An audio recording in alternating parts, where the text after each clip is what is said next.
Hi, everybody, and welcome to Utalic. I'm Robert, and I'm excited to show you the news from our version 1.2. We have worked hard on the improvements for version 1.2, and let me give you a first introduction into what low-code development is and what it means. Low-code development is a software development approach that enables creation of applications through a visual interface rather than traditional coding.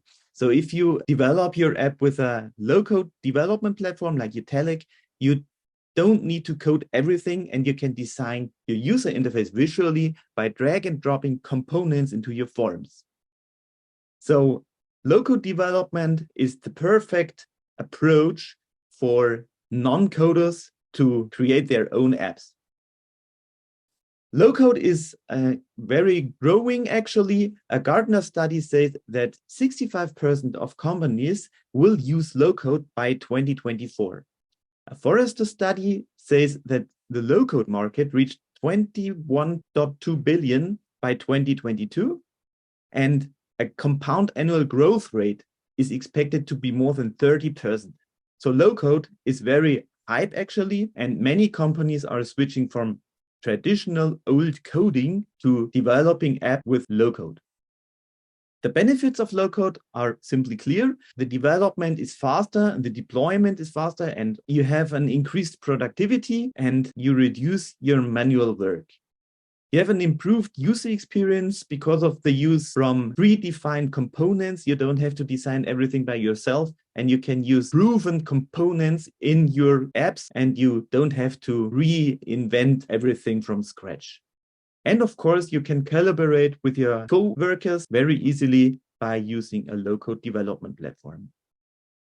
The key features of our new version, or one of the key features, are a light and a dark mode. So you can switch the user interface from dark mode to a light mode. And we have a method outline in our code editor. So if you code your app manually, or if you add code and you define methods within your classes, then you have a method outline right now. I'm going to show it to you later so you can see how this improves coding within our editor. And we have a new file menu. The new file menu in the past was only to create a new scene. In the new file menu, you have the possibility to create new files, and you can specify inheritance. So if you create a new scene, you can inherit the scene from another scene. But let me show it to you right now. So this is the new version of utalic. In general, it looks almost the same like the old versions, except this little light bump on the lower left corner, where you can switch between the light and the dark mode by simply turning off the light, by clicking the light bulb, and everything looks almost like the old version. You won't see huge differences because we didn't want to change everything. And if you've worked with the old version, you should be able to use the new version without learning everything new. I'm going to open our sample project, the egg timer. Maybe you already know. The egg timer is a very simple app for countdown timer. And here you can see that the style editor is now part of the object inspector. In the past, the style editor was on the left side as own menu point, and you had to change the whole view of utalic, and then you had to navigate to the scene you wanted to change, or you wanted to preview in your changes. And now you have the style tab here on the right side, and here you can change the style directly, and you will see the changes immediately. So this is good for checking if everything is working like you expected, if everything is looking like you want it. We also have new properties for responsibilities, or for responsive apps. So if you select a component and click to the properties, then you have a new responsive visibilities properties here, and you can define which elements are visible on different device sizes. So if you want to hide this soft button, for example, in a mobile app, then just turn this value from mobile to false. And when you switch the view then to the mobile view, the button is hidden. And so you can define different views for different device sizes. We also have this responsive thing implemented in our style editor. So when you go into the style editor and you have different values for sizes, for example, we have defined a button left position, which is the position of a button, the left side position of a button. And here you can define different positions for different devices. So if I switch back to the desktop view, then you will see the button has a left position from 150 pixels. And if I switch over to the mobile view, the button is left aligned. It's a left position of 21 pixels. So you can define really responsive apps, and you don't have to worry about coding manually the transitions between device changes or changes of the display size. The method outline is here in the code editor. So we have a simple class, is the scene one, and here is a constructor already. If you add new methods to your class, for example, start timer, yes, and you input code here, and maybe you have another method, end timer, and so on, then you can see a list of all methods in your code right here on the right side in the method outline. And you can navigate through your code by just clicking on the name of the method here.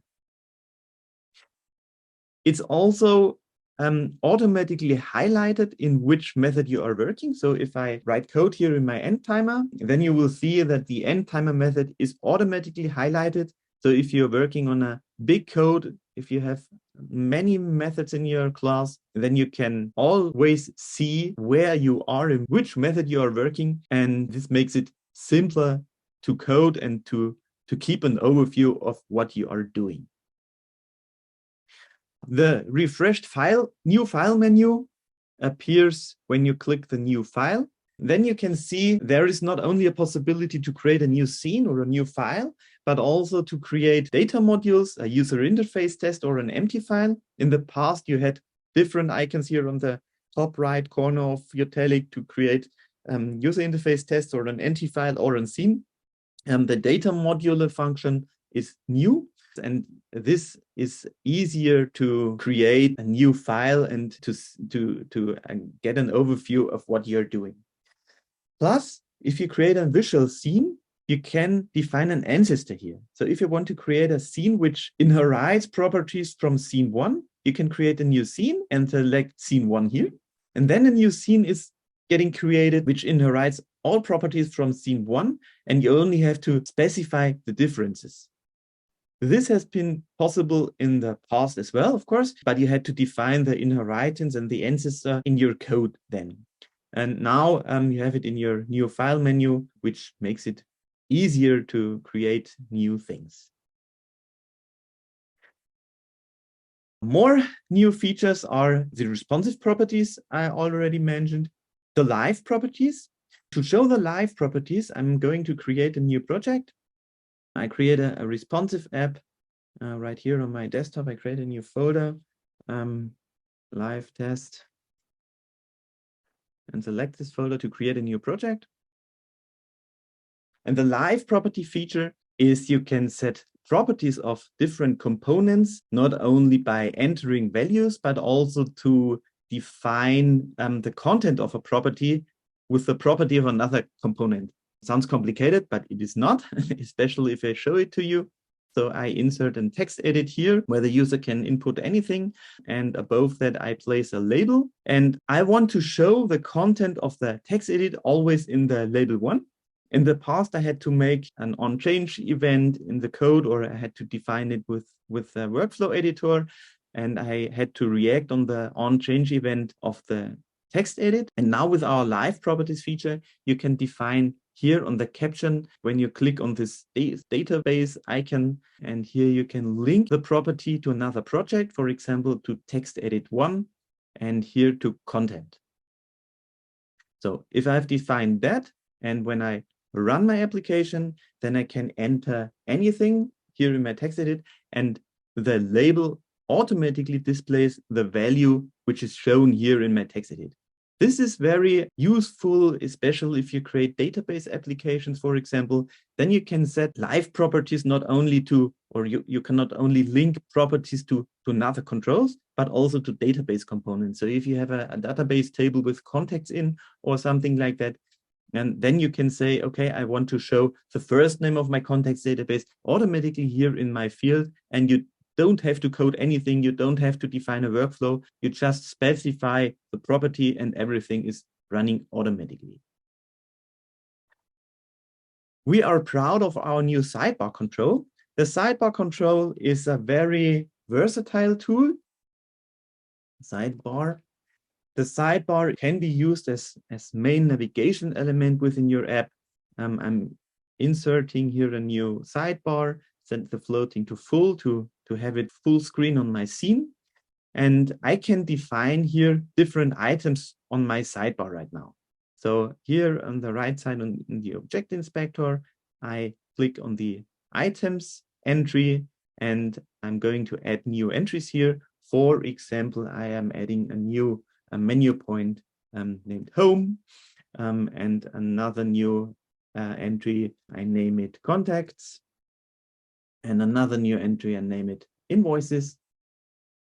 Just to give you an example of what you can do with the component, I want to change the font color to white because black on black is very hard to read. So, and now I have a very simple navigation bar in my app. I also can define icons for this for the items by just selecting an icon here in my object inspector. I can upload files here. I've prepared a few things. White home, this is my icon for the home. And I also can define a hot icon, which is shown when the user hovers with the mouse over the menu point. So red home. And now when you hover your mouse over the menu point, the icon changes automatically to the colored one. I repeat this for the other two menu items.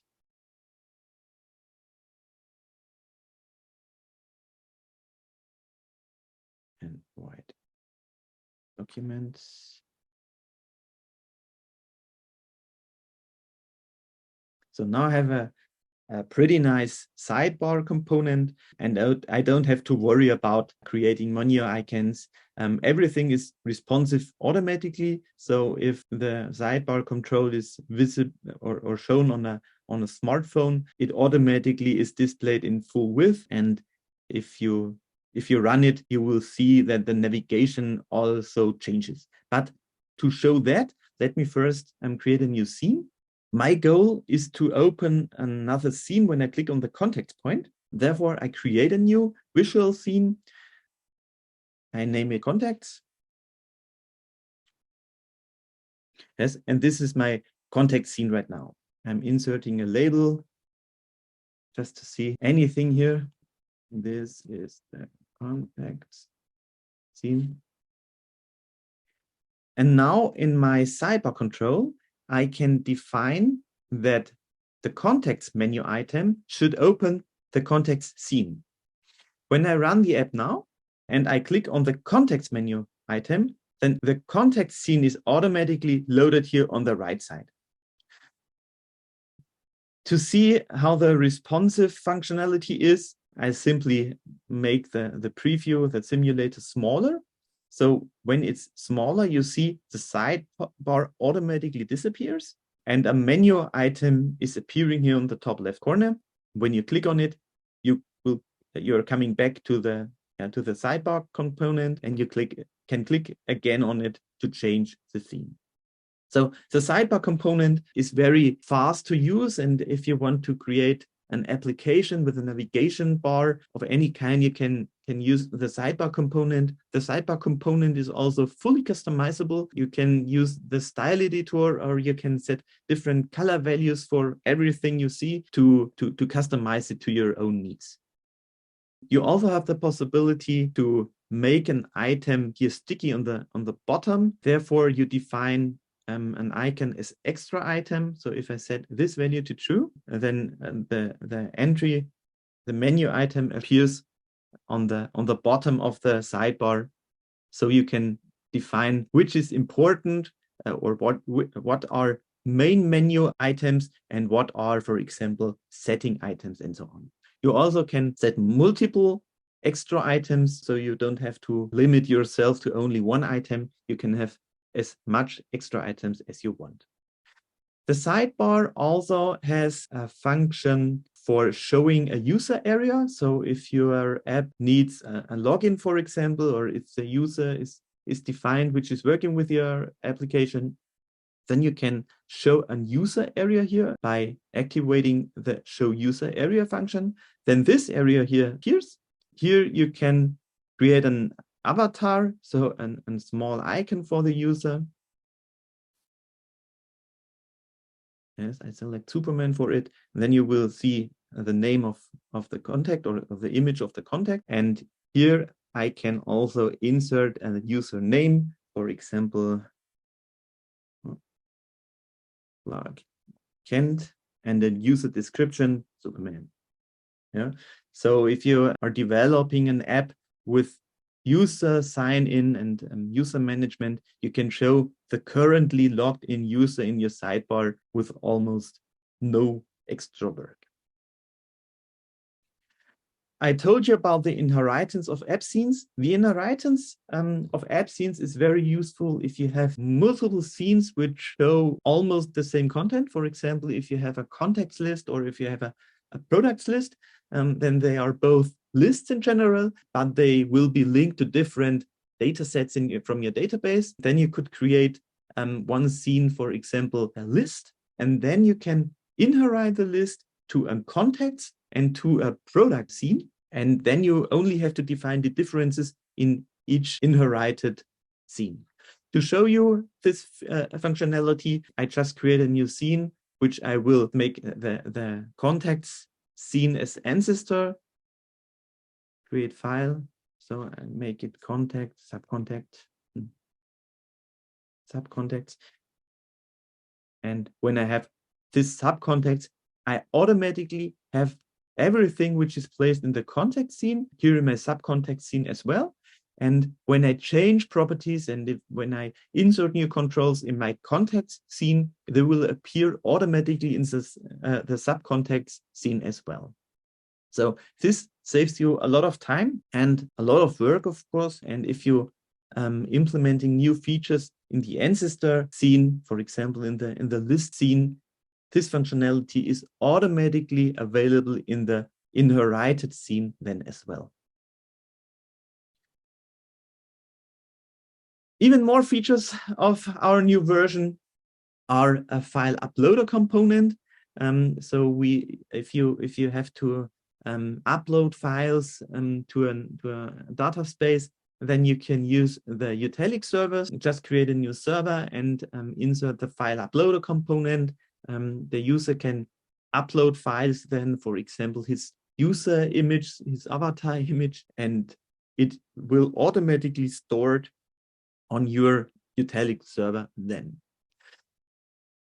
We have a feature for debugging server applications. So if you ever created an application, a server application in utalic, then you had to install Node.js manually, and then you had to test the application with your own ways. Now utalic has a feature for that. Therefore, I'm creating a new server application. I'm selecting an empty folder. Server, create.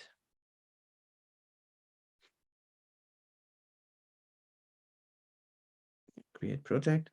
And now I have my server application here. I'm placing a timer here just to show you a simple functionality. I changed the timeout to 3 seconds, which are 3000 milliseconds. And when the timer is getting executed, I'm making a console log hello world. And now I can define a server host for my application, or a debugging host and a publishing host, which I set to my Mr. James server here, just to show you how this feature is working. And when I run the application, then the server application is automatically getting deployed to your server, and the Node.js application is getting executed. And you saw that after the timeout of 3 seconds was overdue, the hello world console log already appeared here. So you have a very fast and simple way to debug server applications without the need to set up a complete server environment. You don't have to install Node.js or something like that. Just use the server you can create within the settings of your utalic environment and use this server to debug your server application. We also have new cloud database components. So if you want to create a database application, you can use our database components right now.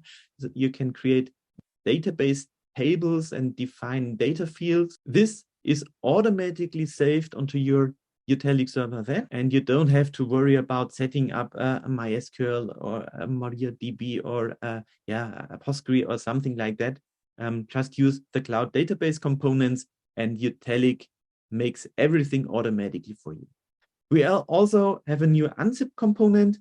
This component is limited to server applications. So if you create a server application and you get a zip file, for example, from a file the user has uploaded, then you can unzip it on the server side. We also have new WebSocket components. WebSocket is a functionality to asynchronously communicate between the client and the server, and you can use our new WebSocket components therefore. And one new big feature is the possibility of stored procedures. Stored procedures are functions which you define in the client. So if you create a client-server application, then you can write code in the client, which is executed on the server then. This is a very easy way to create client-server applications with bulk functionality, and you can also transfer data from client to server, and you can call a callback function from the server, and you can pass data to this callback function then, and this data is getting transmitted to the client then. So you can create client-server applications very easily and very quickly with the new version of utalic 1.2. So this is the end of my presentation. I hope you enjoyed it. I hope you saw something new. As if you have any questions, feel free to ask here in the chat area. I'm here to answer your questions whenever you want. Go ahead.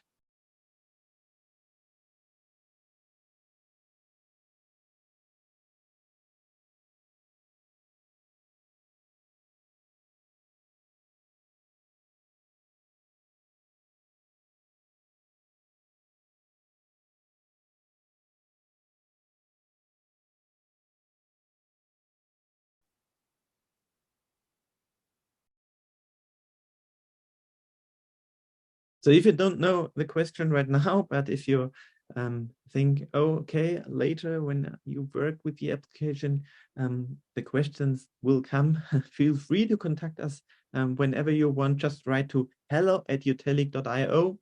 We will be there for you whenever you want.